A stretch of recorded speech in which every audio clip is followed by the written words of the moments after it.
Phone का review करने आए हैं वो रेडमी की तरफ से रेडमी नोट 8 और आपको मैं आज बताऊंगा कि आपको क्या 2020 में ये फ़ोन लेना चाहिए या नहीं लेना चाहिए।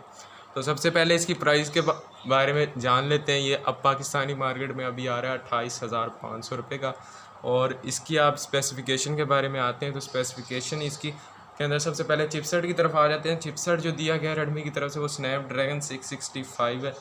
और इसके अंदर जो रैम आपको दी जाती है वो 4 GB की रैम और जो इसके अंदर रोम है वो 64 GB की रोम दी जाती है।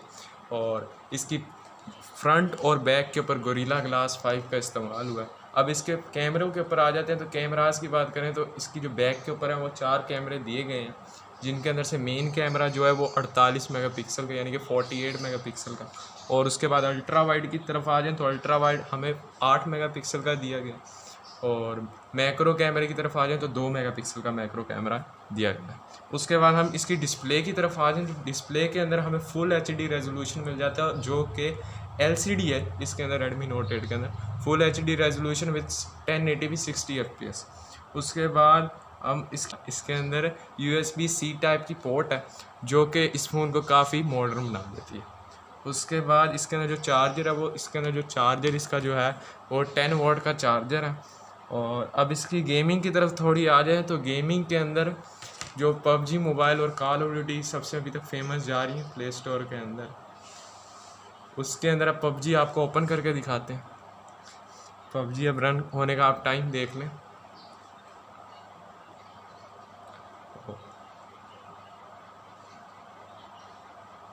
PUBG की अब आपको सेटिंग की तरफ मैं बताता चलूँ तो ये PUBG आप देख रहे हैं थोड़ा टाइम ले रही है लोडिंग के अंदर, लेकिन कुछ नहीं होता। तो अभी आपको इसकी सेटिंग दिखाते हैं। वैसे तो ये स्मूथ प्लस हाई के ऊपर चलाता है और इसकी जो मैक्सिमम सेटिंग्स है विदाउट GFX टूल ये चलाता है बैलेंस प्लस मीडियम के ऊपर, जो कि बहुत मेरे ख्याल से इतनी ख़ास नहीं देता, क्योंकि इसका प्रोसेसर सुना है कि ऑप्टिमाइज नहीं है PUBG के साथ। अलबत्ता कॉल ऑफ ड्यूटी ये देख सकते हैं आप स्मूथ प्लस हाई और हाई करके अभी दिखाते हैं आपको। और बैलेंस के अंदर ये मीडियम के ऊपर चलाता है। और अगर आप स्मूथ प्लस हाई के ऊपर चलाते हैं तो ये लैग कोई नहीं देता, लेकिन आपको थोड़ा बहुत शायद FPS की तरफ से इशू आ सकता है। बाकी आप इस फ़ोन की बैटरी काफ़ी अच्छी है और ये आप इस फ़ोन के ऊपर लगातार आप 6 घंटे तो खेल सकते हैं फ़ोन आराम से। उसके बाद कॉल ऑफ ड्यूटी की तरफ आए तो कॉल ऑफ ड्यूटी के अंदर ये मैक्सिमम फ्रेम रेट देता है और फोर्टनाइट ये सपोर्ट नहीं करता। तो फोर्टनाइट के फैंस के लिए थोड़ी दुखी बात है, लेकिन कुछ नहीं होता। उसके बाद इसके जो अब आपको मैं इसके नुकसानात भी थोड़े बता दूं तो अगर आप इसकी बैक की तरफ आएँ तो बैक की तरफ आप इसके फिंगरप्रिंट की तरफ देखें तो फिंगरप्रिंट काफ़ी ही बॉडी के साथ मिला है।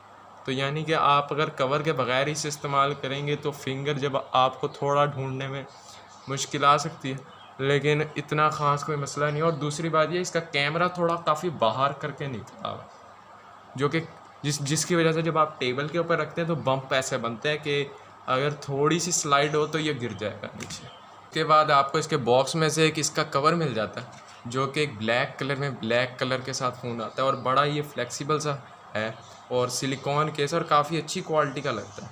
दूसरी बात अब इसकी बारे में आ गई कि आपको लेना चाहिए या नहीं लेना चाहिए। तो मेरे ख्याल से कि अगर आप एक नॉर्मल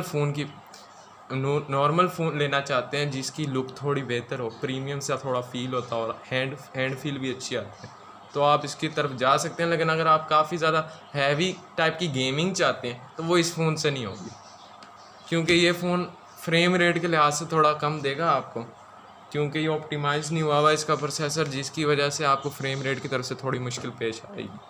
लेकिन ओवरऑल ये फ़ोन की तरफ से मुझे 30 दिनों में कोई मसला नहीं पेश आया। नॉर्मल ऐप्स के ऊपर बिल्कुल भी कोई भी मसला नहीं करता। तो मेरे ख्याल से अगर आप नॉर्मल पर्सन है तो आप ले लीजिए, और अगर आप ज़्यादा हैवी टाइप की गेमिंग करना चाहते हैं तो ये फ़ोन आपके लिए नहीं है।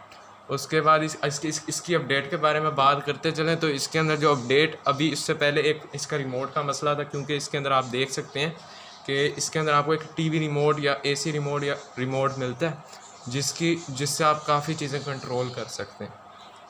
तो उसके अंदर एक मसला आ रहा था कि चीज़ें कंट्रोल नहीं हो रही थी।